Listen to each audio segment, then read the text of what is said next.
Alors dans cette petite capsule, je vais vous parler des interférences. En tout cas, je vais faire un complément sur ce qui a déjà été dit dans une autre vidéo.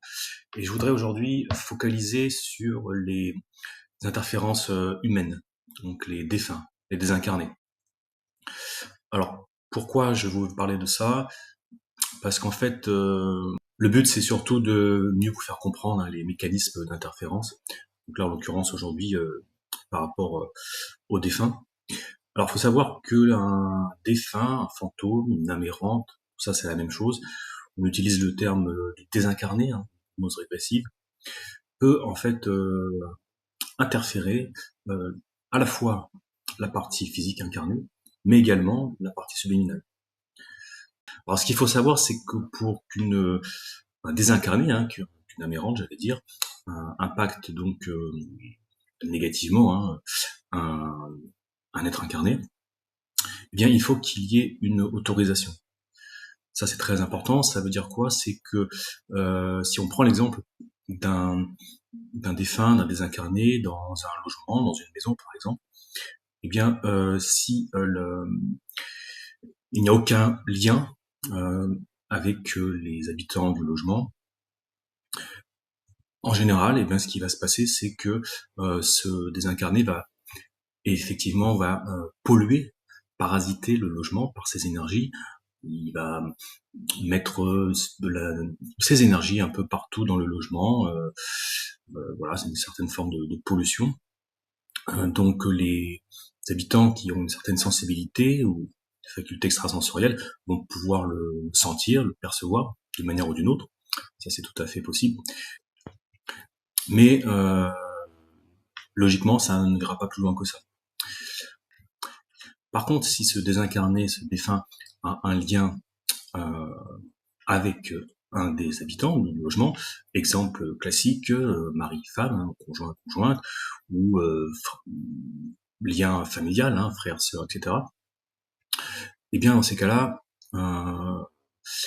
il y a de fortes chances qu'il y ait possibilité que donc ce désincarné ait comme une autorisation donc, pour pouvoir impacter là directement les corps énergétiques et par conséquent le corps physique d'un des habitants du logement, par exemple.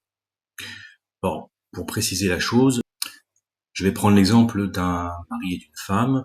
Donc, la femme a un accident brutal, et puis, donc, d'ailleurs, dans ces cas-là, il est possible que elle ne comprenne pas tout de suite qu'elle est décédée. Ça arrive assez souvent dans ce cas de figure. On peut même avoir un défunt qui tourne en boucle et qui revit sans arrêt la même situation, qui n'a pas compris donc qu'elle était décédée. En tout cas, à un moment donné,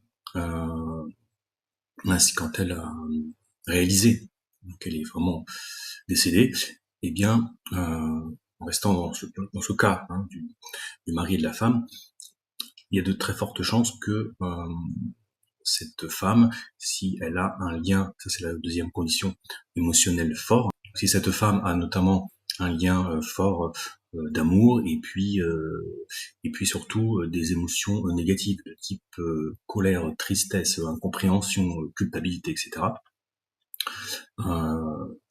Dans ces cas-là, il peut y avoir donc une autorisation qui va faire que cette femme, ce défunt, va impacter vraiment directement la partie incarnée, donc son mari, partie physique.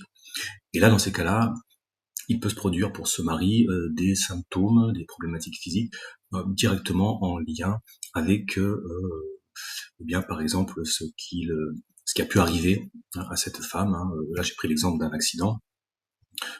Donc, ça peut être aussi, si on prend l'exemple d'une maladie, par exemple, avec certains symptômes, le mari, en l'occurrence, pourrait ressentir des symptômes similaires. En résumé, ce que je voulais dire, c'est que ce mari va être vraiment impacté négativement, même si, bien entendu, il n'y a pas de volonté de la part de sa femme décédée malveillante, mais étant donné qu'il y a eu une autorisation, et donc il y a un parasitage, une contamination, eh bien, il pourrait vraiment y avoir des problématiques physiques à cause de ça. Dans ce cas-là, notre travail avec Rudy, ça va être de communiquer avec cette conscience, se désincarner avec cette femme-là, qui reste dans l'exemple de tout à l'heure, pour lui faire comprendre en fait eh bien que quelle est la situation, sa situation, et donc aussi les conséquences sur son mari. Et ensuite, donc on va travailler principalement sur l'aspect émotionnel, et par la suite, on pourra l'aider à continuer sa route, continuer son chemin, et utiliser bien entendu son pouvoir créateur pour vivre ce qu'elle a envie de vivre, voilà, dans cette, je dirais, entre-deux-vie, entre guillemets, et dans les mondes invisibles. Voilà, ça c'était pour la partie incarnée. Si on prend maintenant une interférence au niveau subliminal, donc là je vais rester sur un cas assez précis, hein, mais c'est très large en fait. Hein. Vous avez souvent des incarnés qui sont en fait sous emprise d'une entité. Exemple, une entité reptilienne, ça peut être insectoïde, ça peut être un archonte aussi, donc qui, cet être contrôlant va utiliser ce désincarné, de façon insu, pour en fait indirectement, interférer une partie physique, hein, bien sûr, incarnée, et donc voilà, ce désincarné est victime, hein, de cet être contrôlant.